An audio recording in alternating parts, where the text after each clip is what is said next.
për mua shqetësues është çështja e trupit gjykues dhe gjykatës, le hapësira shumë për me dyshu se a ka drejtësi, se në rast se ka drejtësi dhe vendimi bazohet në bazën ekskluzivisht të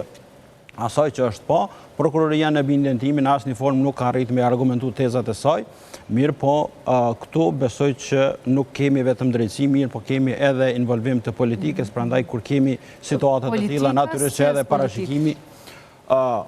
po fillimisht politika të qarqeve të cilat natyrisht që nuk ja dojnë të mirën Kosovës. Mu shumë më jep me dyshu që kjo gjykat duke fillu politikisht mund të mbaroj politikisht. A do të kemi vendim të drejt, përderisa politikisht ka fillu, unë pajtona me Nasimin që do shta edhe përfundimi do t'jetë politik, do t'a marrin një vendim që është din drejtësi, ka njëherë i marrin do vendime që e din që së në merë vendimin, për shembull, do të me